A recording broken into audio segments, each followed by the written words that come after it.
তো আমরা আজকে দ্বিতীয় পার্টে তথ্য ও যোগাযোগ প্রযুক্তির সাম্প্রতিক প্রবণতা বা কন্টেম্পোরারি ট্রেন্ডস অব আইসিটি সম্পর্কে আলোচনা করব।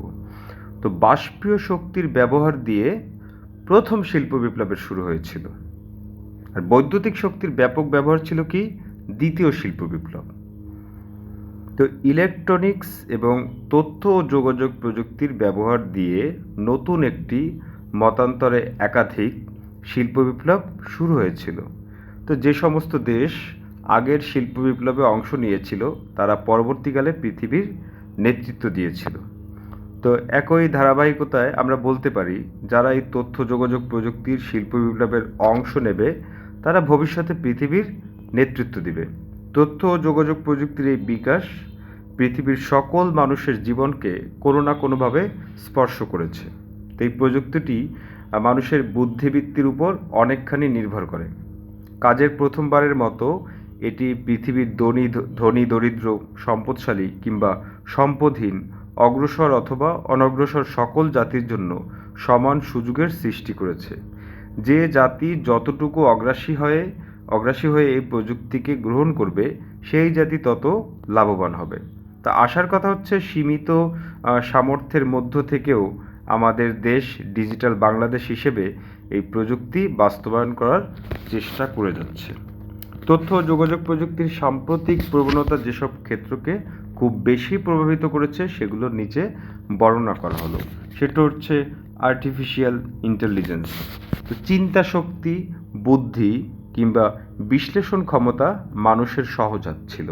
তো একটি যন্ত্রকে মানুষের মতন বুদ্ধিমত্তা দিয়ে সেটিকে চিন্তা করানো কিংবা বিশ্লেষণ করানোর ক্ষমতা দেওয়ার ধারণাটিকে সাধারণভাবে আর্টিফিশিয়াল ইন্টেলিজেন্স বা কৃত্রিম বুদ্ধিমত্তা বলে।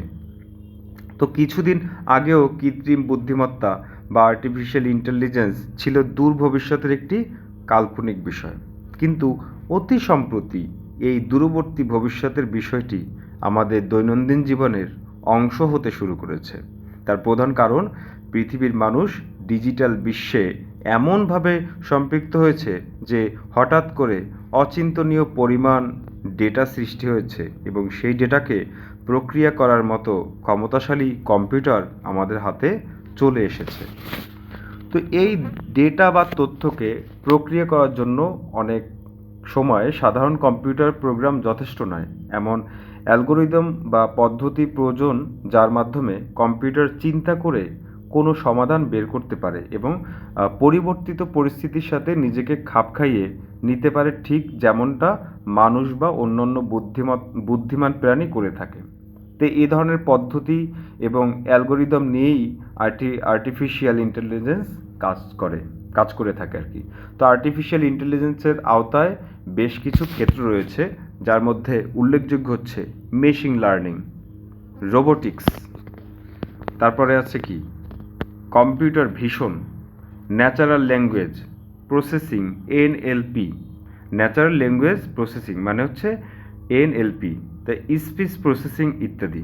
তো মেশিন লার্নিংয়ের কাজ হচ্ছে এমনভাবে কম্পিউটারকে প্রশিক্ষণ দেওয়া যেন সে কোনো সিস্টেম সম্পর্কে বিভিন্ন নিয়ম নিজেই শিখতে পারে এবং নিজের ভুল থেকে শিক্ষা নিয়ে পরে তা কাজে লাগাতে পারে। তো রোবোটিক হচ্ছে আর্টিফিশিয়াল ইন্টেলিজেন্স কাজে লাগিয়ে একটি রোবট বা যন্ত্রকে স্বয়ংক্রিয়ভাবে কাজ করানোর বিদ্যা। তো ন্যাচারাল ল্যাঙ্গুয়েজ প্রসেসিং দ্বারা মানুষ সচরাচর যেসব ভাষা ব্যবহার করে, যেমন বাংলা, ইংরেজি, আরবি, সেসব ভাষায় কম্পিউটারের সাথে তথ্য আদান প্রদান করার ব্যবস্থা করা হয়। তো কম্পিউটার ভিশন হচ্ছে ক্যামেরা দিয়ে একটি মেশিন যা দেখতে পায় তা থেকে বিভিন্ন তথ্য প্রক্রিয়া করার উপায়, ঠিক যেমনটা মানুষ চোখ দিয়ে করে থাকে। আর স্পিচ বা কথা প্রসেসিং হচ্ছে মূলত কম্পিউটারকে দিয়ে কথা বলানোর ও শোনানোর কৌশল। তো এইখানে আমরা একটা ছবি না মানে একটা চিত্র দেখতে পাচ্ছি যে আর্টিফিশিয়াল ইন্টেলিজেন্সের কি machine learning, natural language processing NLP, computer vision, robotics, expert system এবং অটোনোমাস সিস্টেম এবং কোয়ান্টাম এআই। তো নিচে লেখা আছে চিত্র আর্টিফিশিয়াল ইন্টেলিজেন্সের বিভিন্ন ক্ষেত্র এবং তার উদাহরণ আর কি, এটা আমাদের মুখস্থ করতে হবে। এখন এখানে লেখা কি আছে যে আর্টিফিশিয়াল ইন্টেলিজেন্সের কাজে ব্যবহার করার জন্য বিজ্ঞানী ও প্রযুক্তিবিদরা নানা ধরনের পদ্ধতি আবিষ্কার করেছেন। তার মধ্যে অন্যতম জনপ্রিয় বহুল ব্যবহৃত একটি পদ্ধতি হচ্ছে নিউরাল নেটওয়ার্ক, যা কিছুটা মানুষের মস্তিষ্কের মতো কাজ করে। তোমরা নিশ্চয়ই জানো যে মানব মস্তিষ্কের আছে অসংখ্য নিউরন।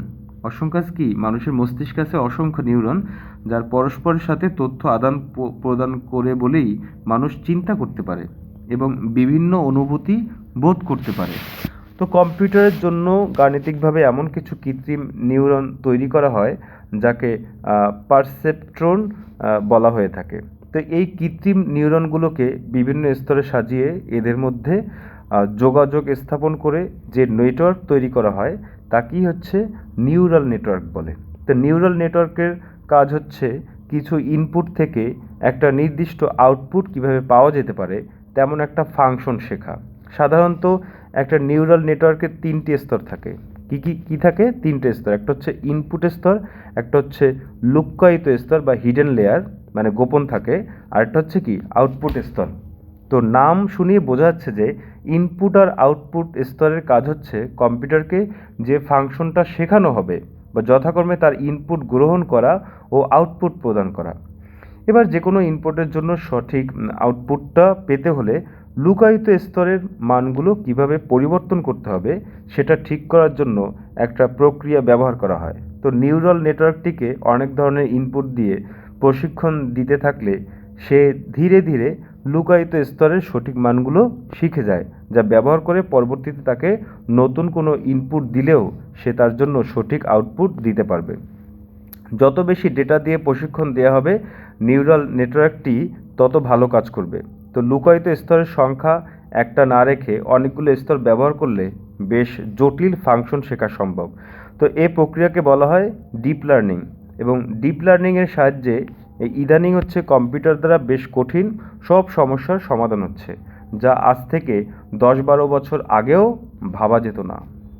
তো কৃত্রিম বুদ্ধিমত্তা প্রয়োগের ক্ষেত্রে প্রধানত সি বা C++, জাভা এবং মাতলাব, পাইথন এবং SHRDLU এবং প্রোলগ এবং LISP এবং CLISP এবং R ইত্যাদি প্রোগ্রামিং ল্যাঙ্গুয়েজ ব্যবহার করা হয়। তো এগুলো কি প্রোগ্রামিং ল্যাঙ্গুয়েজ? তো কার্যকারিতা ও প্রয়োজনীয়তার ভিত্তিতে ডেভেলপারগণ কী করে? তাদের পছন্দসই প্রোগ্রাম ব্যবহার করে। আমরা নিচে যাই যে আর্টিফিশিয়াল ইন্টেলিজেন্স সবচেয়ে সফল ক্ষেত্র হিসেবে মেশিন লার্নিংয়ের কথা বলা যায়। তো মেশিন লার্নিংকে মোটা দাগে 3 ভাগে ভাগ করা যায়। একটা হচ্ছে সুপারভাইজড লার্নিং এবং আনসুপারভাইজড লার্নিং এবং রিইনফোর্সমেন্ট লার্নিং। তো সুপারভাইজড লার্নিংয়ে মেশিনকে কোনো কিছু শেখানোর জন্য অনেকগুলো উদাহরণ দেয়া হয়, যা থেকে তথ্য আহরণ করে সে শিখে যায় তাকে কি করতে হবে। যেমন ধরো, আমরা কম্পিউটারকে শেখাতে চাই কেমন করে কুকুর আর বিড়াল চিনতে হয়, সেক্ষেত্রে তাকে অনেকগুলো কুকুরের আর বিড়ালের ছবি দেখিয়ে বলে দেয়া হবে কোনগুলো কুকুর আর কোনগুলো বিড়াল। তো কম্পিউটার তখন কোনো অ্যালগোরিদম ব্যবহার করে শিখে ফেলবে কোন কোন বৈশিষ্ট্যের দিক থেকে এ দুটো প্রাণীকে আলাদা করা যায়, আর এরপর নতুন কোনো ছবি দেখলে নিজেই শনাক্ত করতে পারবে সেটা কুকুর নাকি বিড়াল। তো অন্যদিকে আনসুপারভাইজড লার্নিং, এই কম্পিউটারকে নির্দিষ্ট করে কিছু বলে দেওয়া হয় না, অনেকগুলো ডেটা বিশ্লেষণ করে সে বুঝতে পারবে যে ডেটাগুলোর পরস্পরের সাথে মিল বা অমিল কতটুকু। যেমন ধরো, কম্পিউটারকে অনেকগুলো প্রাণীর ছবি দিয়ে আমরা যদি কোনোটারই নাম না বলে দেই, তাও সে বুঝতে পারবে যে কুকুর আর নেকড়ে অনেকটা একই রকম, আবার এরা বানর ও শিম্পাঞ্জির থেকে ভিন্ন। তো রেইনফোর্সমেন্ট লার্নিংয়ের ক্ষেত্রে কম্পিউটারকে আলাদাভাবে কিছু শেখানো হয় না, নিজের মতোই কাজ করতে দেয়া হয়। কাজ শেষে তাকে শুধু বলা হয় যে কাজটা কতটুকু ঠিক হয়েছে বা ভুল হয়েছে, যাতে কম্পিউটার এর পরের বার তার আচরণ বা সিদ্ধান্ত পরিবর্তন করতে পারে। এভাবে প্রথম সিদ্ধান্ত নিতে ভুল হবে, কিন্তু অনেকবার কাজটা করতে করতে সে ঠিকই ভুল থেকে শিক্ষা নিয়ে সঠিক সিদ্ধান্ত নিতে শিখবে। একটু খেয়াল করে দেখো যে এই 3 ধরনের যে মেশিন লার্নিং কিন্তু মানুষ যেভাবে তার পরিবেশ থেকে শেখে অনেকটা কিন্তু সেভাবেই কাজ করে। তো আমরা ছোটোবেলা থেকে কুকুর বিড়াল ওই মা বাবা যেভাবে শিখেছি ওভাবেই তো শিখে আসছি। তো আমরা আমাদের জীবদ্দশাতেও আর্টিফিশিয়াল ও ইন্টেলিজেন্সের কিছু সফল প্রয়োগ দেখতে পাবো। তার একটা হচ্ছে ড্রাইভারহীন স্বয়ংক্রিয় গাড়ি। তো আবহাওয়া সফল ভবিষ্যৎবাণী আমরা ইতিমধ্যে দেখতে শুরু করেছি। এছাড়া বর্তমান বিশ্বে কম্পিউটার প্রযুক্তি নির্ভর এমন কোনো ক্ষেত্র খুঁজে পাওয়া যাবে না যেখানে কৃত্রিম বুদ্ধিমত্তার ব্যবহারিক প্রয়োগ নেই। যেমন চিকিৎসাবিদ্যা, অটোমোবাইল, হ্যাঁ, finance, surveillance surveillance, social media, entertainment, শিক্ষা, স্পেস এক্সপ্লোরেশন, গেমিং, রোবোটিক্স, হ্যাঁ, তারপর হচ্ছে কী আছে এখানে, কৃষি, ই কমার্স সহ স্টক মার্কেটের শেয়ার লেনদেন, আইনি সমস্যা সম্ভাব্য সঠিক সমাধান, বিমান চালনা, যুদ্ধক্ষেত্র পরিচালনা ইত্যাদি ক্ষেত্র কি এর ব্যাপক ব্যবহার বর্তমানে পরিলক্ষিত হচ্ছে। তো কৃত্রিম বুদ্ধিমত্তার আরেকটি শাখা হচ্ছে ডিপ লার্নিং। এটিও এক ধরনের মেশিন লার্নিং, কিন্তু ডিপ লার্নিংয়ের ক্ষেত্রে মেশিনকে শেখানোর জন্য নিউরাল নেটওয়ার্ক ব্যবহার করা হয়। নিউরাল নেটওয়ার্কের অনেকগুলো স্তর থাকে, সেখানে মানুষের মস্তিষ্কের নিউরনের নেটওয়ার্ক যেভাবে কাজ করে অনেকটা সেভাবেই ডিপ লার্নিং কাজ করে। তবে এক্ষেত্রে উচ্চ ক্ষমতা সম্পন্ন কম্পিউটার এবং গ্রাফিক্স প্রসেসিং ইউনিট জিপিইউ এর দরকার হয়। তো এইখানে একটা ছবি ছিল যেখানে যে নিউরাল নেটওয়ার্কিংয়ের গঠন, মানুষের মস্তিষ্কের মধ্যে কি এরকম অনেকগুলো নিউরন থাকে, তো সেই জিনিসগুলো আর কি দেখাইছে। তো কৃত্রিম বুদ্ধিমত্তা, এটা তো পড়ছি। তো মেশিন লার্নিং এবং ডিপ লার্নিং ব্যবহার করে বর্তমান উচ্চ ক্ষমতা সম্পন্ন natural language processing NLP software তৈরি করা হয়, যেমন চ্যাট জিপিটি, মাইক্রোসফট কোপিলট এবং গুগল বার্ড। তো এই সফটওয়্যার বা টুলগুলো যে কোনো প্রশ্নের উত্তর দিতে পারে, প্রায় মানুষের মতো করেই। তো ইন্টারনেট এবং তাদের নিজস্ব ডাটা সেটের লক্ষ লক্ষ রিপোর্ট বিশ্লেষণ করে নিমিষেই উত্তর দিতে পারে যে কোনো প্রশ্নের। কবিতা লেখা থেকে শুরু করে প্রোগ্রামিং ল্যাঙ্গুয়েজ কোড সহ মাধ্যমে ছোটোখাটো যে কোনো সফটওয়্যার কোড লিখে দিতে পারে। বোঝা গেল? তারপর হচ্ছে আমরা শিখব কি রোবোটিক্স। এই রোবোটিক্স জিনিসটা কি? হ্যাঁ, রোবোটিক্স। তো রোবট শব্দটির সাথে আমরা সবাই কম বেশি পরিচিত। এই শব্দটি দিয়ে আমরা এমন এক ধরনের যন্ত্রকে বোঝাই যেটি মানুষের কর্মকাণ্ডের অনুরূপ কর্মকাণ্ড করতে পারে। বিজ্ঞান, ইঞ্জিনিয়ারিং, হ্যাঁ, এবং প্রযুক্তির সমন্বয়ে গঠিত যে বিষয়টি রোবটের ধারণা, নকশা, উৎপাদন, কার্যক্রম কিংবা ব্যবহার বাস্তবায়ন করতে পারে তাকে রোবোটিক্স বলে। পরীক্ষা আসতেই পারে রোবোটিক্স কাকে বলে। তো রোবট কথাটি বলা হলে যদিও সাধারণভাবে আমরা মানুষের আকৃতির একটি যন্ত্র কল্পনা করি, কিন্তু প্রকৃত রোবট তার কাজের উপর নির্ভর করে যে কোনো আকারের বা আকৃতির হতে পারে। একটি রোবটের অনেকগুলো উপাদান থাকতে পারে, যার মধ্যে উল্লেখযোগ্য কিছু উপাদান হলো প্রসেসিং ইউনিট, অ্যাকচুয়েটর, সেন্সর, পাওয়ার ইউনিট ইত্যাদি। আজ থেকে এক যুগ আগেও রোবটের মূল ব্যবহার গাড়ির ওয়েল্ডিং কিংবা স্ক্রু লাগানোর মাঝে সীমাবদ্ধ ছিল। তো প্রযুক্তির উন্নতির সাথে সাথে রোবটের কার্যপরিধি বেড়ে যেতে শুরু করেছে এবং এমন কোনো কাজ নেই যেখানে রোবট ব্যবহার করা হচ্ছে না। তো রোবটের গঠনে 3টি নির্দিষ্ট বিশেষত্ব রয়েছে। সেগুলো হচ্ছে, 1 নম্বরে একটি রোবট যে নির্দিষ্ট কাজ করার জন্য তৈরি হয় তার উপর নির্ভর করে একটি বিশেষ যান্ত্রিক গঠন হয়ে থাকে। 2 নম্বর হচ্ছে যে রোবটের যান্ত্রিক কাজ করার জন্য বিদ্যুৎ ব্যবহারের ব্যবস্থা থাকতে হয়। 3 নম্বর হচ্ছে কি, রোবটকে কম্পিউটার প্রোগ্রাম দিয়ে নিয়ন্ত্রণ করা হয়। রোবট শিল্প এখনও তুলনামূলকভাবে নতুন হলেও এটি সাগরের গভীর থেকে শুরু করে মহাকাশ পর্যন্ত সব জায়গায় যেখানে মানুষের পক্ষে যাওয়া সম্ভব নয় সেখানে কাজ করে যাচ্ছে। তাই আমরা একটা ছবিতে দেখতে পাচ্ছি যে বাংলাদেশে একটি বিশ্ববিদ্যালয় শিক্ষার্থীদের তৈরি হাঁটতে সক্ষম একটি রোবট। তো ব্যবহার কি? অ্যাপ্লিকেশন শব্দের অর্থ কি? ব্যবহার বাংলাতে। 1 নম্বর হচ্ছে বিপজ্জনক কাজে। মানুষের পক্ষে যেসব কাজ অত্যন্ত বিপজ্জনক এবং ঝুঁকিপূর্ণ, যেমন সমুদ্রের তলদেশে যাওয়া, যে কোনো অনুসন্ধানী কাজ, মাইন, যে মাটির উপরে যে বসানো থাকে বোমের মতন আর কি, যে পাড়া দিলে পা উঠাইলে ওটা বাস্ট হয়ে যায়। মাইন ইত্যাদি বিস্ফোরক দ্রব্য নিষ্ক্রিয়করণে নিউক্লিয়ার শক্তি কেন্দ্রে, খনির অভ্যন্তরে কোনো কাজে, নদী সমুদ্রের নিচে টানেল নির্মাণ ইত্যাদি কার্যক্রমে কি রোবট ব্যবহার করা হয়। তো শিল্প কারখানায় ব্যবহার করা হয়। শিল্প উৎপাদনের কাজে শিল্প কারখানার ভারী বস্তু নাড়াচাড়া করানো, প্যাকিং, সংযোজন, পরিবহন ইত্যাদি কি শ্রমসাধ্য কাজ ছাড়াও কম্পিউটার এইডেড কাজে রোবোটিক্সের ব্যবহার করা হয়। এই যে মানুষ আজকে যে গার্মেন্টসে কাজ করে বা অন্যান্য কারখানায় কাজ করে, একদিন হচ্ছে কি এই রোবট কাজ করবে, মানুষের কাজ করতে হবে না, মানুষ কাজ হারাবে আর কি, এটাই একটা বিপ্লব হবে। তো 3 নম্বর হচ্ছে কি সূক্ষ্ম কাজ। মাইক্রো সার্কিটের উপাদান পুঙ্খানুপুঙ্খভাবে পরীক্ষণ কাজ এবং ইলেকট্রনিক আইসি প্রিন্টেড সার্কিট। আমরা যে আমাদের ফোনের মধ্যে একটা সার্কিট আছে না, এটা কি প্রিন্টেড সার্কিট, বা মনিটর যে কোনো ইলেকট্রনিক্স ডিভাইসের মধ্যে কি একটা সার্কিট থাকে, ওইটাই প্রিন্টেড সার্কিট বোর্ড আর কি। তো ইত্যাদি তৈরির জন্য রোবট ব্যবহার করা হয়। তাহলে রোবট কোন জায়গায় চলে গেছে, একটা সময় কি মানুষের কোনো দরকারই হবে না, এমন একটা অবস্থা হবে। তো চিকিৎসা ক্ষেত্রে যে সার্জারি মানে কাটাকাটি, জীবাণুমুক্তকরণ মানে কী বল ব্যাকটেরিয়া ভাইরাস এগুলো যদি থাকে সেগুলো কি জীবাণুমুক্তকরণ, তারপর ওষুধ বিতরণ ইত্যাদি কাজে কি রোবট ব্যবহৃত হয়।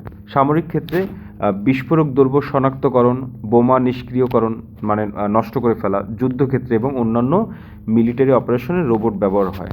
শিক্ষাক্ষেত্রে ও বিনোদনে যে শারীরিকভাবে অসুস্থ, পঙ্গু বা অটিস্টিক শিক্ষার্থীদেরকে বিশেষ শিক্ষা ব্যবস্থায় রোবটের ব্যাপক ব্যবহার রয়েছে। তো শিশুদের চিত্ত বিনোদনের ক্ষেত্রে খেলনার রোবট এবং মিডিয়া আর্টের ক্ষেত্রেও রোবট ব্যবহার করা হয়। নিরাপত্তা ও পর্যবেক্ষণ, বিভিন্ন গুরুত্বপূর্ণ স্থাপনার নিরাপত্তার জন্য অন্ধকারে কোনো আগন্তুককে পর্যবেক্ষণ করার জন্য দুষ্কৃতকারী কিংবা বিপজ্জনক আসামিকে ধরা এবং পর্যবেক্ষণে পুলিশকে রোবট সহায়তা দিয়ে থাকে। তো ভাবা যায় যে একটা অবস্থা। মহাকাশ গবেষণায় কি মহাকাশে কিংবা অন্য গ্রহ উপগ্রহ সম্পর্কিত নানাবিধ তথ্য অনুসন্ধান ও বৈজ্ঞানিক কার্যক্রম পর্যবেক্ষণের জন্য বা মহাকাশ যান প্রেরণ করার সময় ব্যাপক হারে রোবটের ব্যবহার আছে। 9 নম্বর হচ্ছে ঘরোয়া কাজে। দৈনন্দিন ঘরোয়া কাজে গৃহকর্মী হিসেবে নিত্য নৈমিত্তিক কার্যাদি সম্পাদনের জন্য রোবট ব্যবহার করা হয়ে থাকে। তো ভবিষ্যতে রোবটের সাথে কৃত্রিম বুদ্ধিমত্তা আরও ব্যাপকভাবে সম্পৃক্ত করে রোবটকে অনেক নতুন কাজে ব্যবহার করা হবে। যাই হোক, এটা শেষ। এরপর হচ্ছে আমরা যাব কি ইন্টারনেট অফ থিংস। যে ইন্টারনেট অফ থিংস জিনিসটা কি, এটাকে সংক্ষেপে বলা হয় কি আইওটি, যার অর্থ বিভিন্ন ডিভাইসের সাথে ইন্টারনেট সংযোগ।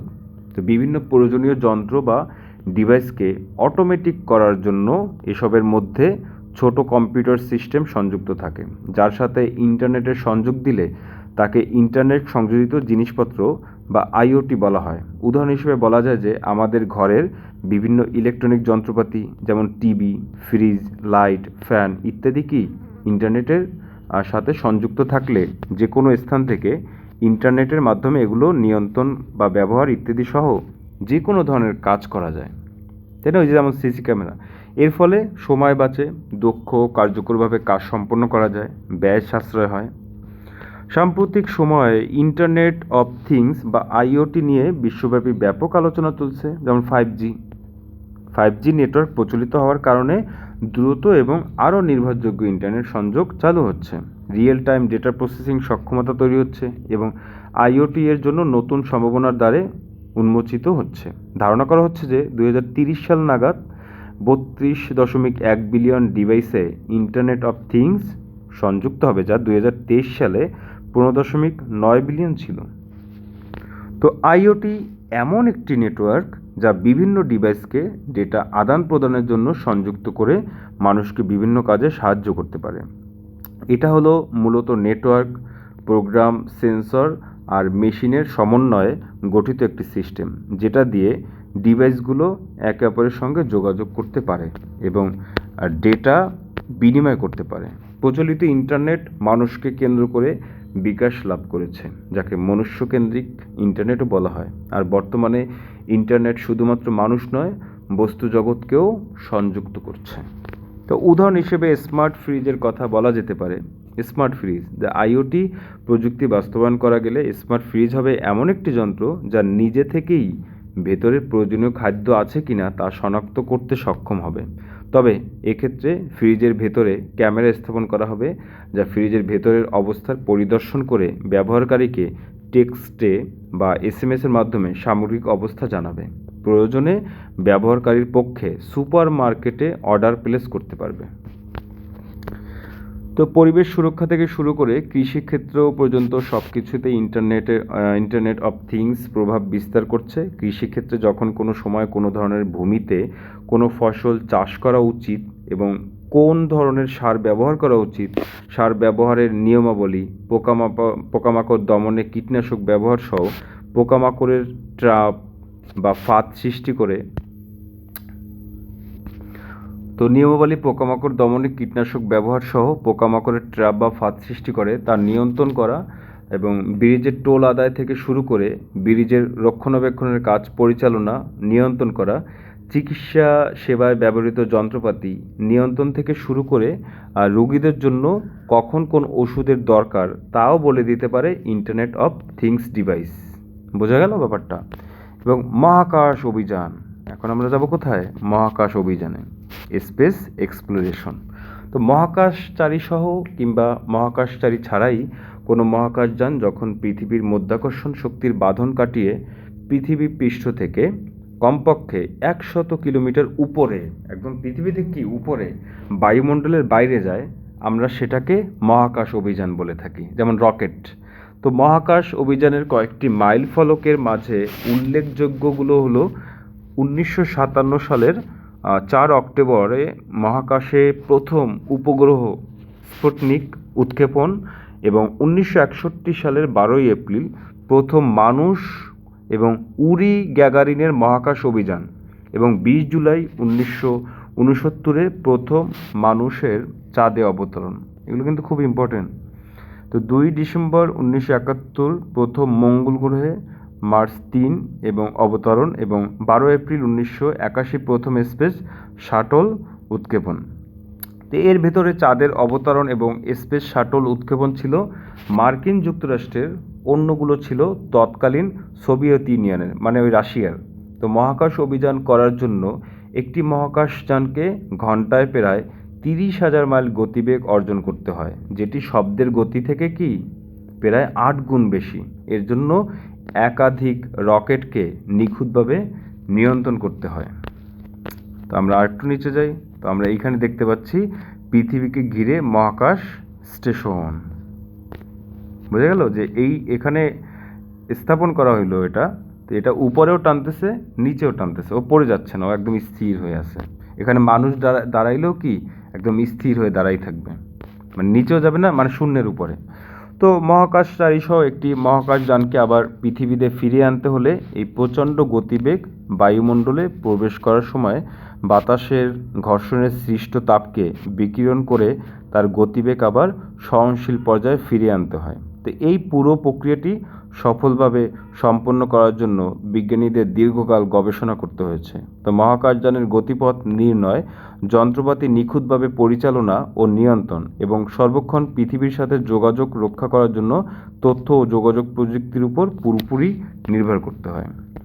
তো মহাকাশ প্রযুক্তির বিকাশ হওয়ার পর অসংখ্য স্যাটেলাইট বা কৃত্রিম উপগ্রহ মহাকাশে উৎক্ষেপণ করা হয়েছে। এর মাঝে উল্লেখযোগ্য এক ধরনের স্যাটেলাইটকে বলা হয় কি, যে জিও স্টেশনারি স্যাটেলাইট। তো এই স্যাটেলাইটগুলো পৃথিবী পৃষ্ঠ থেকে প্রায় 36,000 কিলোমিটার উপরে পৃথিবীর ঘূর্ণনের সাথে মিল রেখে হুবহু একই গতিতে পৃথিবীকে প্রদক্ষিণ করে।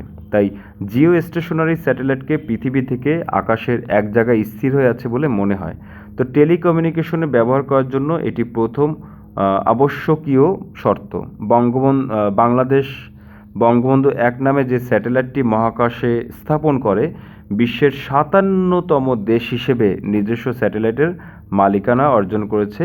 এটি একটি জিও স্টেশনারি স্যাটেলাইট। এটা খুবই মনে রাখা খুবই গুরুত্বপূর্ণ একটা ইয়ে। তো ব্যবহার কি? ব্যবহার হচ্ছে অ্যাপ্লিকেশন।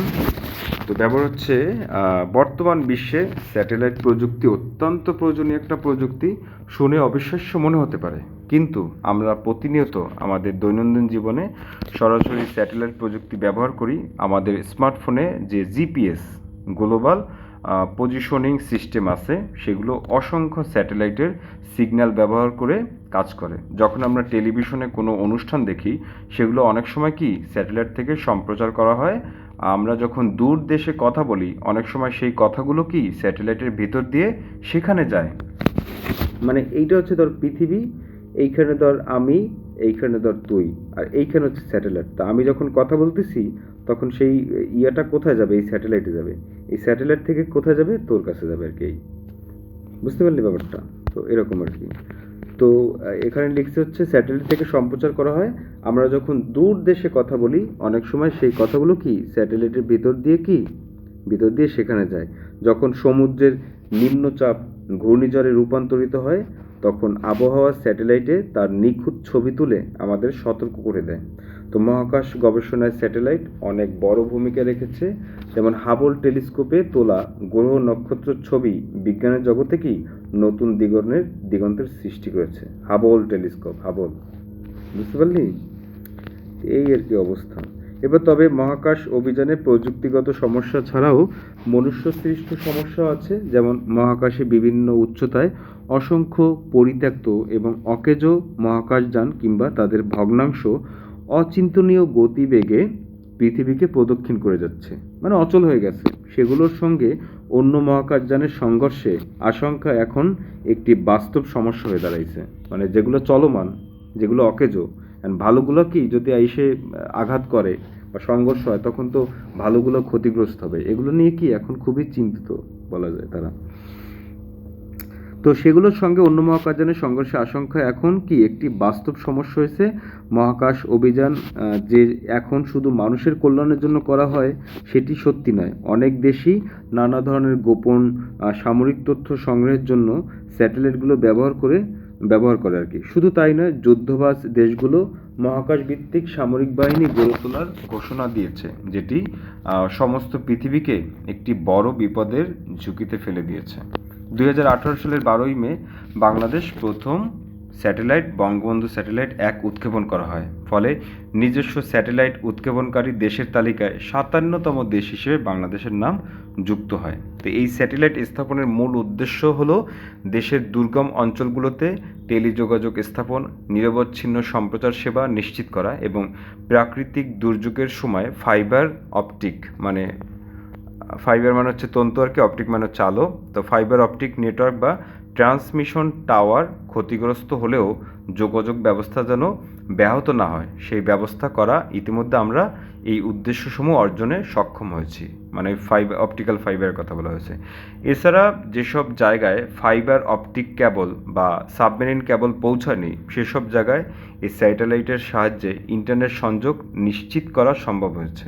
তো বঙ্গবন্ধু স্যাটেলাইট 1 গাজীপুর জেলার জয়দেবপুর ও রাঙামাটির বেতবুনিয়া ভূকেন্দ্র থেকে নিয়ন্ত্রণ করা হচ্ছে। তো জয়দেবপুরে ভূকেন্দ্রটি মূল স্টেশন, আর বেতবুনিয়া স্টেশনটি বিকল্প হিসেবে রাখা হয়েছে, মানে সেকেন্ডারি।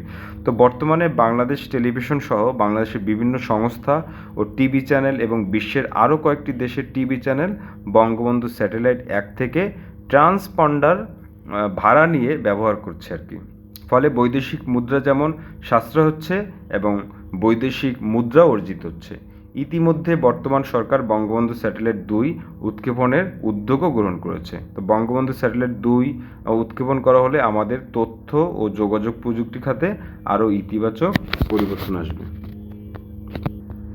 তো এখন আমরা শিখব হচ্ছে আইসিটি স্পেস উৎপাদন ব্যবস্থা বা আইসিটি ডিপেন্ডেন্ট প্রোডাকশন। তো ব্যবহারকারী বা ভোক্তাদের ব্যবহার্য অত্যাবশ্যকীয় পণ্য ও পরিষেবা তৈরি বা সরবরাহের পদ্ধতিকে বলা হচ্ছে উৎপাদন। তো এই প্রক্রিয়া সৃজনশীলতা, গবেষণা, জ্ঞান, মেধা ও মনন ইত্যাদির সমন্বয়ে ব্যবহার বা কর্মের দ্বার দৃশ্যমান হয়। একদিকে মানুষের প্রয়োজন ও পছন্দের বৈচিত্র্য, অন্যদিকে বিজ্ঞাপনের মাধ্যমে মানুষকে নতুন নতুন পণ্যের প্রতি প্রলুব্ধ করার কারণে মানুষের নানান রকম চাহিদার সৃষ্টি হয়। সেই চাহিদা মেটাতে প্রতিনিয়ত পণ্যের নতুন নতুন মডেল বাজারে আসছে। তো চাহিদা মোতাবেক পণ্যের বৈচিত্র্য ও গুণগত নির্ধারণের জন্য পরিকল্পনা, পরিবহন, বিপণন, নকশা, উন্নয়ন ইত্যাদির জন্য তথ্য ও যোগাযোগ প্রযুক্তির উপর নির্ভর করতে হয়। আজকাল হাতের স্পর্শ ছাড়াই কম্পিউটার নিয়ন্ত্রিত পদ্ধতিতে কলকারখানায় পণ্য উৎপাদন চলছে, যার দরুন সময়ের অপচয়ে রোধসহ কাঁচামাল নষ্ট হওয়ার আশঙ্কা কমে গেছে। তাছাড়া আধুনিক উৎপাদন ব্যবস্থার ক্ষেত্রে যে কোনো ধরনের যন্ত্র, পণ্যদ্রব্য ডিজাইনিং, ড্রাফটিং, সিমুলেশন করার জন্য বিশেষায়িত সফটওয়্যার যেমন কম্পিউটার এইডেড ডিজাইন মানে ক্যাড, অটোক্যাড বলা হয় যেটা, তো ইত্যাদির মাধ্যমে নিখুঁতভাবে নকশা প্রণয়ন করা হয়। জটিল ডাইস কম্পিউটার নিয়ন্ত্রিত যন্ত্রের সাহায্যে নিখুঁতভাবে কাটা যায়, মানে যে কোনো জিনিস কি সুন্দর করে কাটা যায় কম্পিউটার দিয়ে। বিভিন্ন রাসায়নিক কারখানা কিংবা ওষুধ শিল্পে কম্পিউটারের সাহায্যে কাঁচামালের পরিমাণ কিংবা চাপ ও তাপ নিখুঁতভাবে নিয়ন্ত্রণ করা সম্ভব হয়। তো উৎপাদন ব্যবস্থাপনার সাথে সম্পৃক্ত কর্মী বাহিনীর যাবতীয় তথ্যাদি যেমন দক্ষতা, শ্রম ঘণ্টা, পারিশ্রমিক সহ ব্যক্তিগত তথ্যাদি এবং পণ্য সংক্রান্ত সার্বিক তথ্য নির্ধারিত সফটওয়্যারে সংরক্ষণ করে পরিপূর্ণভাবে ব্যবহার করা সম্ভব হয়।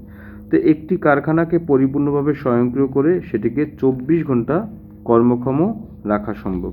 তো এইখানে আমরা উপরে একটা ছবি দেখলাম যে বাংলাদেশে ওয়ালটনের কারখানা স্বয়ংক্রিয় পদ্ধতিতে উৎপাদন। তো এই কারখানাটা কাদের? ওয়ালটন কোম্পানির। তো এখানে লেখা যে কৃষিক্ষেত্রে তথ্য ও যোগাযোগ প্রযুক্তির ব্যবহার দিন দিন বৃদ্ধি পাচ্ছে আর কি। যে শস্য উৎপাদন, মৎস্য চাষ, প্রাণী সম্পদ, বনজ সম্পদ, মৃত্তিকা সম্পদ, উন্নয়ন, পর্যবেক্ষণ, রক্ষণাবেক্ষণ কাজে উন্নত প্রযুক্তির ব্যবহার এবং সচেতনতা সৃষ্টির ক্ষেত্রে ইলেকট্রনিক মিডিয়া, প্রিন্ট মিডিয়া কাজ করে যাচ্ছে। দেশের প্রত্যন্ত অঞ্চল ও তৃণমূল পর্যায়ে কৃষক ও প্রান্তিক চাষিগণকে খুব সহজে কি সরল ও আকর্ষণীয়ভাবে কৃষি সংক্রান্ত যাবতীয় বিষয় অতিবাহিতকরণ ও তথ্য সরবরাহের দ্বার কৃষিতে বৈপ্লবিক পরিবর্তন সূচিত হয়েছে। তো ঋতুভিত্তিক চাষাবাদ, বীজের ধরন, মাটির গুণগুণ পরীক্ষণ, সার প্রয়োগের পরিমাপ, রোগবালাই প্রতিরোধ, কৃষি পণ্যের বাজার মূল্য ইত্যাদি কি সম্পর্কে সব ধরনের তথ্য এর মাধ্যমে জানতে পারবেন। তাছাড়া কৃষি গবেষণাগারে জিন প্রযুক্তি ব্যবহার করে আবহাওয়া ও পরিবেশ উপযোগী নতুন নতুন খাদ্যশস্য ব্যাপক হারে উৎপাদনের বিষয়ের তাত্ত্বিক কার্যক্রম কিছুটা আইসিটির ব্যবহারে সম্ভব হচ্ছে। তা আমাদের দেশে কৃষি তথ্য সার্ভিস সংক্রান্ত সরকারি এবং বেসরকারি ওয়েবসাইটের মাধ্যমে কৃষি সম্পর্কিত যাবতীয় তথ্য সেবা পাওয়া যায়। এরপর হচ্ছে কি প্রতিরক্ষা। প্রতিরক্ষা মানে হচ্ছে ডিফেন্স। তো প্রতিরক্ষা ব্যবস্থা যে কোনো দেশের সার্বভৌমত্ব, জনগণের নিরাপত্তার বিষয়টি নিশ্চিত করে থাকে। সন্ত্রাস, সাইবার ক্রাইম প্রতিরোধের বিষয়টি এর অন্তর্ভুক্ত এবং বিশ্বের প্রতিটি দেশের প্রতিরক্ষার সাথে প্রতিরক্ষা শিল্প খুবই ঘনিষ্ঠভাবে সম্পর্কযুক্ত। তো এটি একদিকে যুদ্ধাস্ত্র উৎপাদন করে প্রতিরক্ষা ব্যবস্থাকে স্বয়ংসম্পূর্ণ করে এবং অন্যদিকে অর্থনীতিতে উল্লেখযোগ্য ভূমিকা পালন করে থাকে। তো এই শিল্পের সাথে তথ্য ও যোগাযোগ প্রযুক্তি যুক্ত হওয়ায় বিশ্বের বিভিন্ন দেশের প্রতিরক্ষা শিল্পের ভিন্ন ভিন্ন মাত্রা পেয়েছে। তো পৃথিবীর অনেক দেশ সরাসরি যুদ্ধাস্ত্র উৎপাদন করতে না পারলেও তাদের মানব সম্পদ ব্যবহার করে প্রতিরক্ষার সাথে সম্পর্কিত সফটওয়্যার প্রস্তুত এবং বিপণন করে দেশের অর্থনীতিতেও বড় ভূমিকা পালন করছে। প্রতিরক্ষা এবং আইসিটি একে অপরের পরিপূরক হিসেবে কাজ করছে। যেমন একসময় বোমার কোনো নিজস্ব বুদ্ধিমত্তা ছিল না, তাকে যেখানে নিক্ষেপ করা হতো সেটি সেখানে আঘাত করতো আর কি। এখন আইসিটির সহায়তায় স্মার্ট বোমা তৈরি করা সম্ভব হয়েছে, যেটি নির্দেশ শুনে, মানে কম্পিউটার আমি কমান্ড করব যে অমুক জায়গায় গিয়ে অমুক জায়গায় ফেলবা, তো ওটাই সে করবে, ঘরে বসেই করা যায়। যেটি নির্দেশ শুনে নির্দিষ্ট জায়গায় গিয়ে আঘাত করতে পারে। সাম্প্রতিককালে মনুষ্যবিহীন এয়ারক্রাফট মানে বা ড্রোন ব্যবহার করে যুদ্ধের পরিস্থিতি পাল্টে দেওয়া সম্ভব হচ্ছে। আকাশ থেকে মহাকাশ কেন্দ্রিক এবং হার্ডওয়্যার থেকে সফটওয়্যার বেসড যুদ্ধ এখনকার যুদ্ধের নিত্যদিনের চিত্র। তো আধুনিক যুদ্ধের স্যাটেলাইট এবং হচ্ছে ইন্টারনেটের প্রভাব অপরিসীম প্রতিরক্ষা শিল্পে এসবের লক্ষণীয় প্রভাবগুলো নিম্নরূপ। তো এখানে আমরা একটা ছবি দেখতে পাচ্ছি যে বাংলাদেশ সেনাবাহিনী জাতিসংঘের মিশনে কি যুদ্ধ বিধ্বস্ত দেশের নিরাপত্তার দায়িত্ব পালনরত। বাংলাদেশের সেনাবাহিনী আর কি জাতিসংঘের মিশনে। তো এখানে লিখছে যে সেনাবাহিনীকে প্রশিক্ষণ দেওয়ার কাজে সিমুলেশন এবং ভার্চুয়াল রিয়েলিটি পরিবেশ তৈরি করে ব্যাপকভাবে তথ্য প্রযুক্তিকে ব্যবহার করা হয়। এটি নিরাপদ, অর্থসাশ্রয়ী এবং 24 ঘন্টা চালু রাখা সম্ভব। 2 নম্বর হচ্ছে মানুষকেন্দ্রিক যুদ্ধক্ষেত্র ব্যবস্থাপনার পরিবর্তে আধুনিক যুদ্ধে নেটওয়ার্ক ভিত্তিক যুদ্ধ পরিচালনা করা হয়। এক্ষেত্রে কমান্ডার তার অফিসে অবস্থান করে যুদ্ধের সার্বিক অবস্থা পর্যবেক্ষণ করে যুদ্ধ পরিচালনায় তাৎক্ষণিকভাবে প্রয়োজনীয় ব্যবস্থা নিতে পারেন। 3 নম্বর আছে স্যাটেলাইট যোগাযোগ ব্যবস্থার দূর থেকে যুদ্ধক্ষেত্রে পরিস্থিতি সরাসরি সম্প্রচার ও পর্যবেক্ষণ ও কমান্ডিং করা সম্ভব হয়। 4 নম্বর আছে শত্রু বাহিনীকে পর্যুদস্ত করার জন্য তাদের কমান্ড সেন্টারের যোগাযোগ ব্যবস্থা ইলেকট্রনিক জ্যামিং করে অচল করে দিতে পারে। কত বড় টেকনোলজি হয়ে গেছে এখন। মিসাইল বা ক্ষেপণাস্ত্র, মিসাইলের বাংলা হচ্ছে কি ক্ষেপণাস্ত্র, তথ্য প্রযুক্তি ব্যবহার করে অত্যন্ত কার্যকরী ও নিখুঁতভাবে লক্ষ্যবস্তু আঘাত হানতে পারে। 6 নম্বর হচ্ছে অত্যন্ত গোপনে শত্রুপক্ষের শিবিরে আঘাত হানার জন্য ড্রোন ব্যবহার করা হয়। মিসাইল মানে ড্রোনের মাধ্যমে উড়ে উড়ে গিয়ে আঘাত করে। তো মিসাইল, রকেট বা ড্রোন আক্রমণ থেকে রক্ষা পাওয়ার জন্য পাল্টা প্রতিরক্ষা ব্যবস্থাও গড়ে তোলার কাজে তথ্য প্রযুক্তি ব্যাপকভাবে ব্যবহার করা হয়। মানে অন্য দিক থেকে যে একটা বোমা আসার আগেই কি আমার এখানে হচ্ছে প্রতিরক্ষা ব্যবস্থা থাকবে, মেশিন থাকবে, যেটা হচ্ছে ওটা ধ্বংস করে যাবে, মানে আমার এরিয়ায় ঢুকলেই ওটা ধ্বংস করে দেবে আর কি। মানে প্রযুক্তি আর কি, আমার কিচ্ছু করতে হবে না, আমি রুমেই বসে থাকবো। তো বর্তমানে সেনা, নৌ ও বিমান বাহিনী একত্রে বাংলাদেশ আর্ম ফোর্সেস বা বাংলাদেশ সশস্ত্র বাহিনী নামে পরিচিত। মানে সেনাবাহিনী, নৌবাহিনী, বিমান বাহিনী এই তিনটা মিলে কি হচ্ছে আর্ম ফোর্স। তো বাংলাদেশ সশস্ত্র বাহিনী নামে পরিচিত এই বাহিনীর উপর আমাদের দেশের প্রতিরক্ষার দায়িত্ব ন্যস্ত আছে। আমাদের সশস্ত্র বাহিনীকে আধুনিকায়ন করে তথ্য প্রযুক্তিকে দক্ষ করার পরিকল্পনা করা হয়েছে। তো সশস্ত্র বাহিনীকে আধুনিক প্রযুক্তিতে স্বয়ংসম্পূর্ণ করার জন্য মিলিটারি ইনস্টিটিউট বা of science and technology MIST, এটা একটা বাংলাদেশের প্রতিষ্ঠান আর কি, ওদের গুরুত্বপূর্ণ ভূমিকা পালন করে যাচ্ছে। এখানে উল্লেখ্য যে প্রতিরক্ষা বাহিনীর নানা ধরনের গবেষণার কারণে অনেক নতুন নতুন প্রযুক্তি গড়ে উঠেছে এবং পৃথিবীর সাধারণ মানুষ লাভবান হয়েছে। ইন্টারনেট এবং GPS সেরকম দুইটি উদাহরণ। অন্যদিকে এটাও সত্যি যে পৃথিবীতে যুদ্ধাস্ত্রের একটি বিশাল বাণিজ্য থাকার কারণে পৃথিবীর বিশাল সম্পদ অপচয় করে প্রতিনিয়ত নতুন যুদ্ধাস্ত্র তৈরি হয়।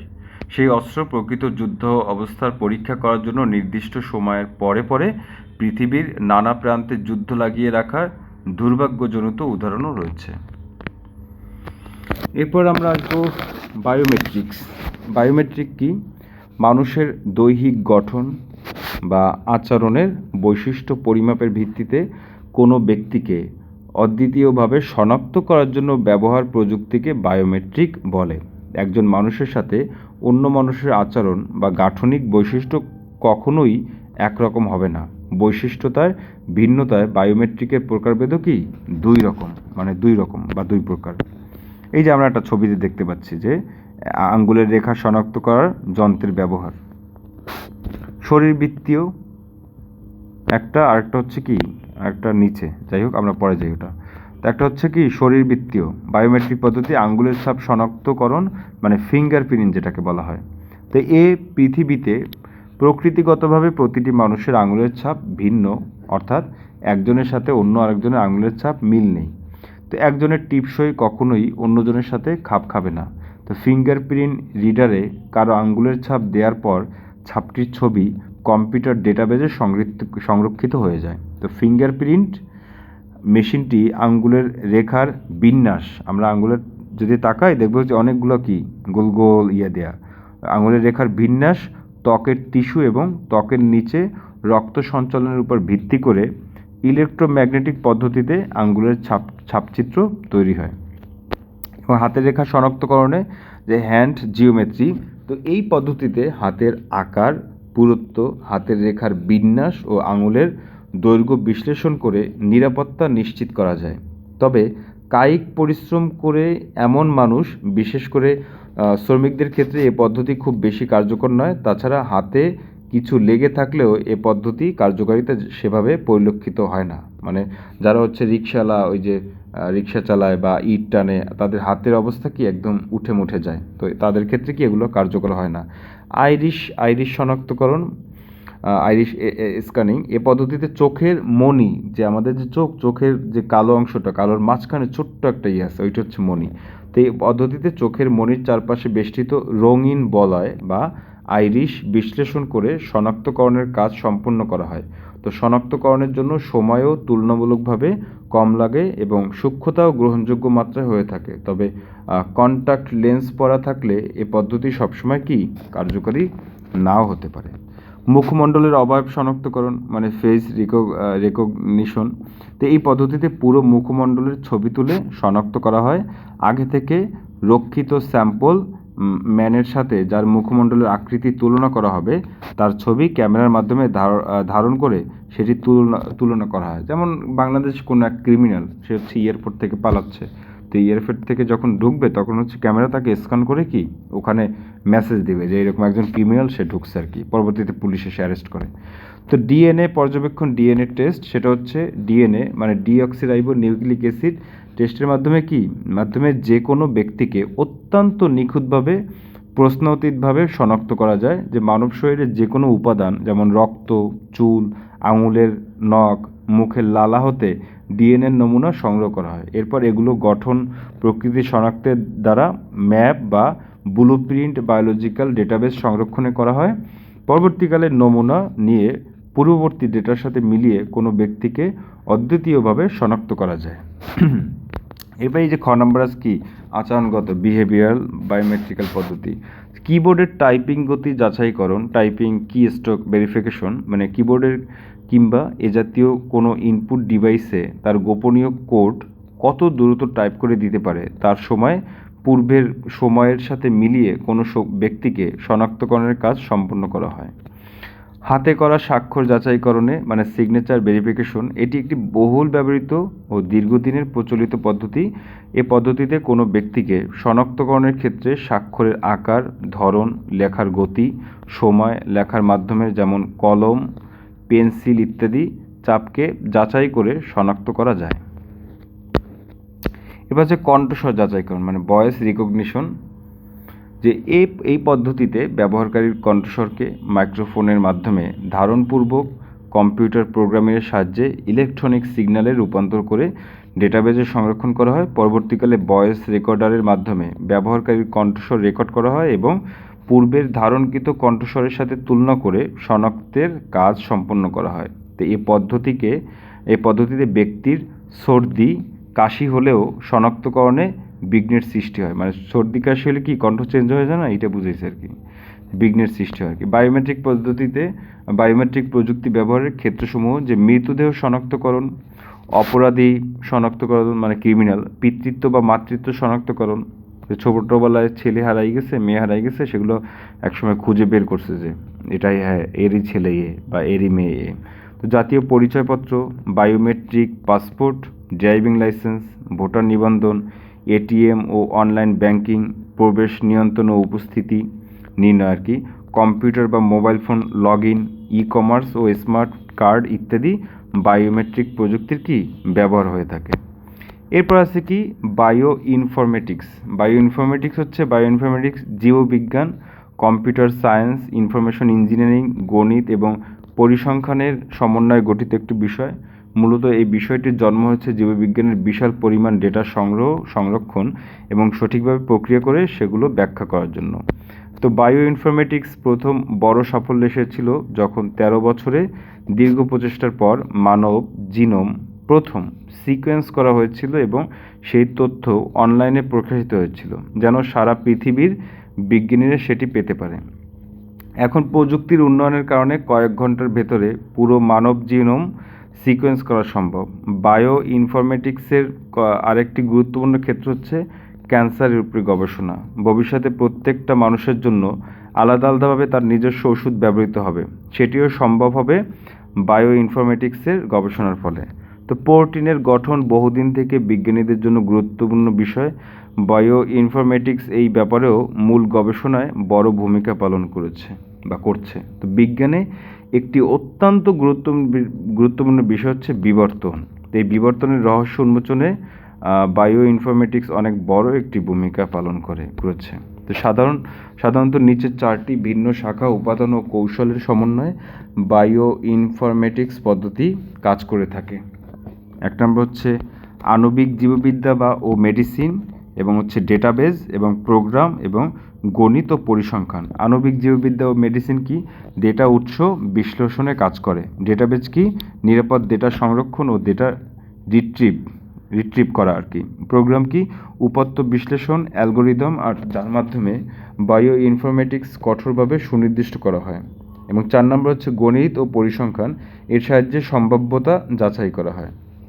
তো বায়ো ইনফরমেটিক্স ব্যবহার সেটা হচ্ছে মূলত জৈবিক পদ্ধতি বিশ্লেষণ সম্পর্কে সম্যক এবং সঠিক ধারণা অর্জন করার ক্ষেত্রে বায়ো ইনফরমেটিক্স ব্যবহৃত হয়। আর এই জৈবিক তথ্য হিসাব নিকাশ এবং এর সম্পর্কিত যাবতীয় সমস্যার সমাধানে কম্পিউটার প্রযুক্তির ব্যবহারও অপরিহার্য। তবে জিনোম সিকোয়েন্স, প্রোটিন সিকোয়েন্স ইত্যাদি গঠন উপাদানের ইলেকট্রনিক ডেটাবেস গঠনে কম্পিউটার প্রযুক্তি বিশেষভাবে ব্যবহৃত হয়ে থাকে।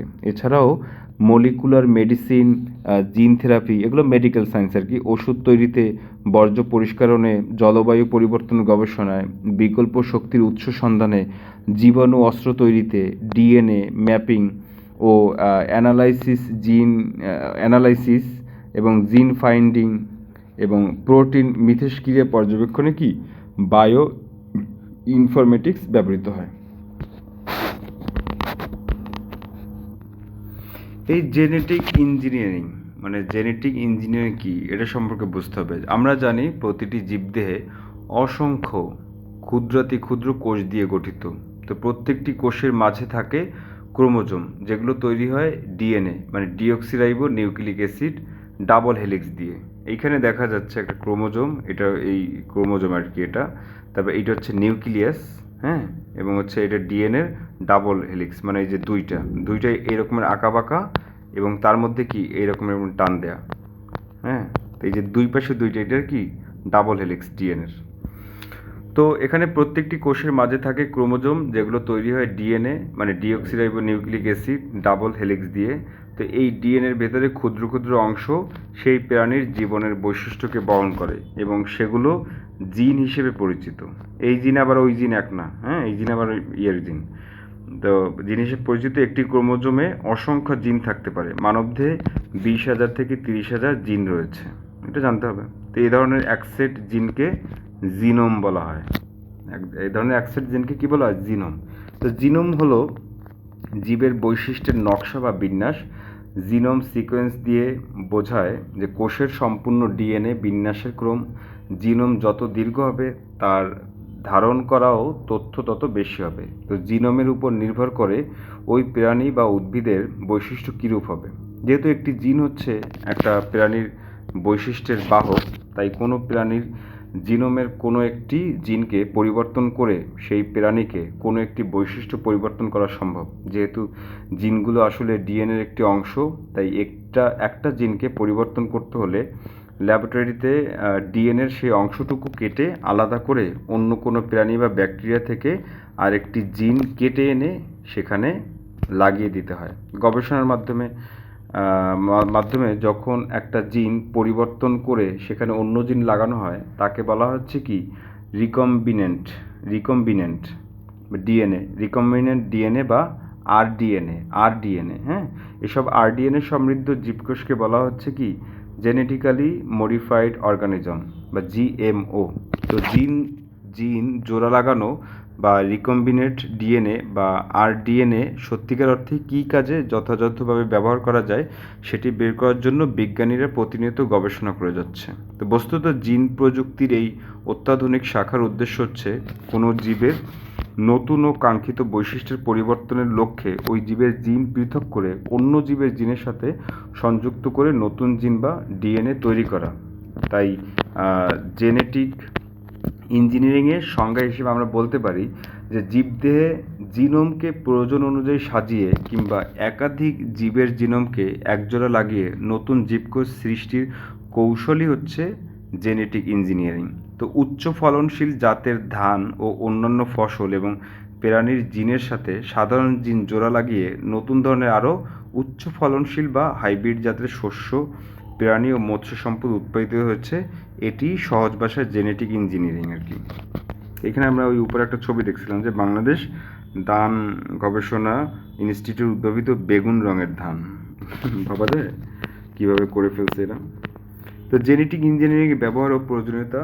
বিশ্বের অনেক দেশেরই জনসংখ্যার তুলনায় খাদ্য ঘাটতি একটি সাধারণ সমস্যা, যার জন্য হচ্ছে খাদ্য আমদানি করতে প্রচুর বৈদেশিক মুদ্রা ব্যয় করতে হয়। তো এই সমস্যা সমাধানে বর্তমানে জেনেটিক ইঞ্জিনিয়ারিং প্রয়োগ করে বহু গুণে খাদ্যশস্য উৎপাদন করা সম্ভব হচ্ছে। তো এই বিষয়টি হাইব্রিড নামে বহুল পরিচিত।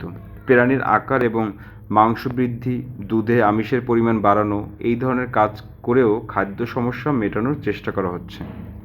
তো কৌশলগতভাবে পরিবর্তিত ইকোলি ব্যাকটেরিয়া এবং ইস্ট হতে মানব দেহের ইনসুলিন তৈরি, হরমোন বৃদ্ধি এবং বামনত্ব, মানে যে খাটো যে মানুষগুলো, যে ভাইরাসজনিত রোগ, ক্যান্সার, এইডস ইত্যাদি চিকিৎসায় জিন প্রযুক্তি ব্যবহার ক্রমাগত বৃদ্ধি পাচ্ছে। তো জিন প্রকৌশল মানে জিন ইঞ্জিনিয়ার যারা আর কি, জিন প্রকৌশলের মাধ্যমে জিন স্থানান্তরের প্রক্রিয়ায় কাঙ্ক্ষিত বৈশিষ্ট্য অল্প সময়ে সুচারুরূপে স্থানান্তর করা সম্ভব হওয়ার কারণে সংশ্লিষ্ট উদ্ভাবক বা উদ্যোক্তাগণের নিকট প্রচলিত প্রজননের তুলনায় এ প্রযুক্তিটি কি অধিক গুরুত্ব পাচ্ছে আর কি।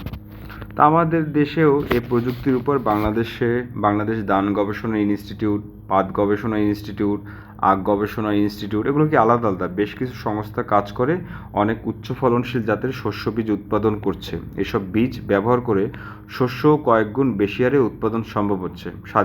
স্বাধীনতার অব্যবহিত পরই মানে আমাদের দেশে ধান গবেষণা ইনস্টিটিউট উচ্চ ফলনশীল ব্রি জাতের বহু আর কি ভ্যারাইটির মানে অনেক রকমের ধানের বীজ উদ্ভাবন করেছে। তো এই ইনস্টিটিউটে উদ্ভাবিত পার্পল কালার মানে বেগুনি রঙের এর উপসি ধান দেশ বিদেশে ব্যাপক সাড়া ফেলেছে। তো সম্প্রতি বাংলাদেশের প্রথিতযশা বিজ্ঞানী জনাব মাকসেদুল আলমের নেতৃত্বে একদল গবেষক পাটের জিনোম সিকোয়েন্স আবিষ্কার আমাদের দেশের সোনালী আজকে বিশ্ব দরবারে হারানো ঐতিহ্যকে পুনঃপ্রতিষ্ঠা করেছে।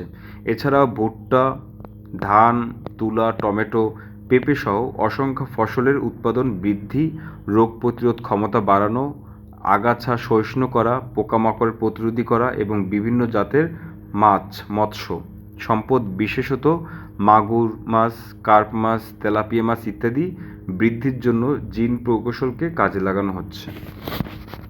বিজ্ঞানীরা গবেষণা করে দেখেছেন যে জেনেটিক ইঞ্জিনিয়ারিংয়ের বহুমাত্রিক ব্যবহারের পাশাপাশি এর কিছু বিরূপ প্রতিক্রিয়াও রয়েছে।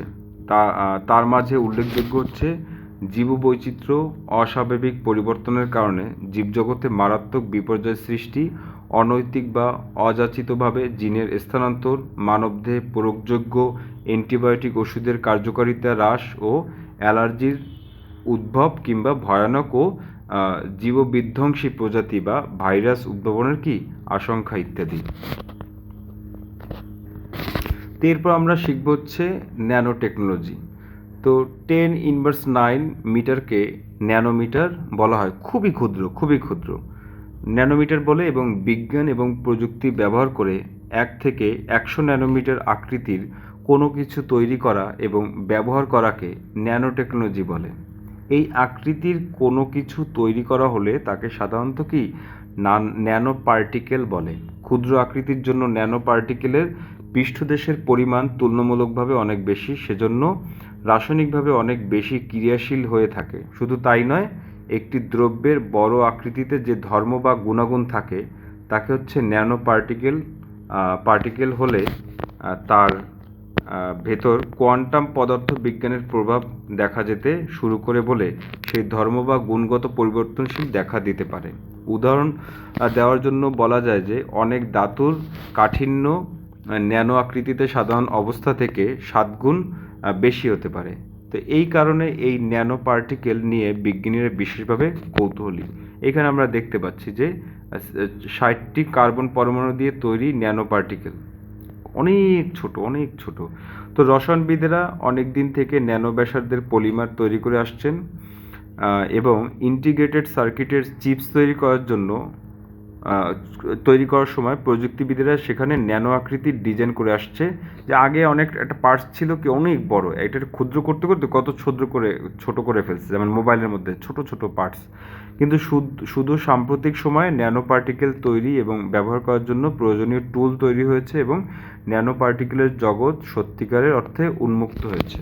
তো এই প্রযুক্তি ব্যবহারের মাধ্যমে বৃহৎ স্কেলে পণ্য উৎপাদন সম্ভব হচ্ছে এবং উৎপাদিত পণ্য আকারে সূক্ষ্ম ও ছোট হলেও অত্যন্ত মজবুত এবং বিদ্যুৎ সাশ্রয়ী, টেকসই ও হালকা হয়। তো আগামী বিশ্বে হবে ন্যানো টেকনোলজির বিশ্ব। এই প্রতিপাদ্যকে সামনে রেখে যে স্মার্ট ওষুধের মাধ্যমে প্রাণঘাতী ক্যান্সার ইত্যাদি দুরারোগ্য ব্যাধি হতে মুক্তি, প্রতিরক্ষা ব্যবস্থায় ন্যানো রোবট, কোয়ান্টাম কম্পিউটিং, বিশ্বব্যাপী বৃহৎ কর্মসংস্থানের সুযোগ সৃষ্টি, কার্যকরী ও সস্তায় শক্তি উৎপাদন সহ পানি ও বায়ু দূষণ কমানো সম্ভব হবে মর্মে গবেষকগণ আমাদের আশার বাণী শুনিয়েছেন। ন্যানো প্রযুক্তির দুটি পদ্ধতিতে ব্যবহৃত হয়। ন্যানো প্রযুক্তি কি দুটি পদ্ধতিতে ব্যবহার হয়, একটা হচ্ছে ক্ষুদ্র থেকে বৃহৎ, আরটা হচ্ছে কি বৃহৎ থেকে ক্ষুদ্র আর কি। তো ক্ষুদ্র থেকে বৃহৎ হচ্ছে বটম আপ। তো এই পদ্ধতিতে ক্ষুদ্রাতি ক্ষুদ্র আণবিক উপাদান থেকে শুরু করে ধীরে ধীরে বড় কোনো জিনিস তৈরি করা হয় এবং বৃহৎ থেকে ক্ষুদ্র মানে হচ্ছে টপ ডাউন। এই পদ্ধতিতে একটু বড় আকৃতির কিছু থেকে শুরু করে তাকে ভেঙে ছোট করতে করতে কোনো বস্তুকে ক্ষুদ্রাতি ক্ষুদ্রের আকৃতি পরিণত করা হয়। ন্যানো প্রযুক্তির ব্যবহার কি? ন্যানো প্রযুক্তির ব্যবহার হচ্ছে কম্পিউটার হার্ডওয়্যারের ব্যবহার। প্রসেসরে উচ্চ গতি, দীর্ঘস্থায়িত্ব, কম শক্তি খরচ ইত্যাদি বৈশিষ্ট্য ব্যবহার্য, একই সঙ্গে ডিসপ্লে ও কোয়ান্টাম প্রযুক্তির উন্নয়নে সহায়তা করে। এবং 2 নম্বর হচ্ছে চিকিৎসা ক্ষেত্রে যে ন্যানো রোবট ব্যবহার করে অপারেশন করা, যেমন এনজিওপ্লাস্টি, সরাসরি রোগাক্রান্ত সেলে চিকিৎসা প্রদান করা, যেমন ন্যানো ক্রায়োসার্জারি, ডায়াগনোসিস করা, যেমন এন্ডোস্কোপি, এনজিওগ্রাম এবং কলোনোস্কোপি ইত্যাদি। এবং খাদ্য শিল্পে কি? খাদ্যজাত দ্রব্য, প্যাকেটিং, খাদ্য স্বাদ তৈরিতে, খাদ্যের গুণগত রক্ষার্থে ব্যবহৃত বিভিন্ন ধরনের দ্রব্যাদি তৈরির জন্য ব্যবহৃত হয়। এবং জ্বালানি ক্ষেত্রে যে জ্বালানি উৎসের বিকল্প হিসেবে বিভিন্ন ধরনের ফুয়েল তৈরির কাজে, যেমন হাইড্রোজেন আয়ন থেকে ফুয়েল, সৌরবিদ্যুৎ উৎপাদনের জন্য সৌরকোষ তৈরির কাজে ব্যবহার করা হয়। এবং যোগাযোগের ক্ষেত্রে কি? হালকা ও ওজনের ও কম জ্বালানির চাহিদা সম্পন্ন গাড়ি প্রস্তুতকরণে। এবং 6 নম্বর হচ্ছে খেলাধুলার সামগ্রী তৈরিতে, যে বিভিন্ন ধরনের খেলাধুলার সামগ্রী যেমন ক্রিকেট, টেনিস বলের স্থায়িত্ব বৃদ্ধির জন্য, ফুটবল বা গলফ বলের বাতাসের ভারসাম্য রক্ষার্থে।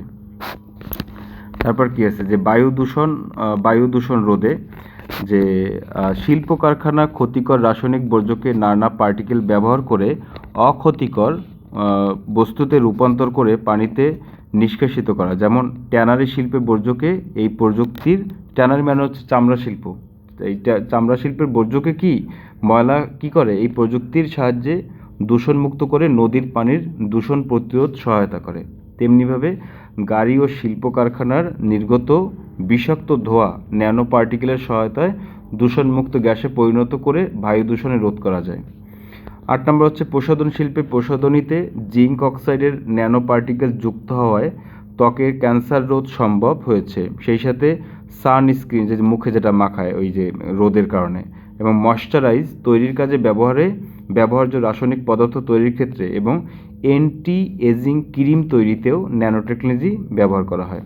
তবে উল্লেখ্য যে প্রসাধন শিল্প আর কি এটা, তবে উল্লেখ্য যে ন্যানো পার্টিকেলের ব্যবহারের নানাবিধ সুবিধা থাকলেও অন্যদিকে ন্যানো পার্টিকেল দিয়ে প্রাণঘাতী অস্ত্র তৈরি, প্রচলিত জ্বালানি, গ্যাস, তেল ইত্যাদি বিকল্প হিসেবে এর অপব্যবহার, অভিজাত শ্রেণীর উদ্ভাবনের দরুন ধনী ও গরিবের পার্থক্যে চরম মাত্রার বৃদ্ধি, কালোবাজারি এবং সর্বোপরি মানব শরীরের কোষের গঠনশৈলী পরিবর্তন সহ কোষ মেরে ফেলার মতো ক্ষতিকারক প্রযুক্তি হিসেবে ন্যানো প্রযুক্তির ব্যবহার এখনও কি প্রশ্নবিদ্ধ অবস্থান হতে বেরিয়ে আসতে সক্ষম হয়নি।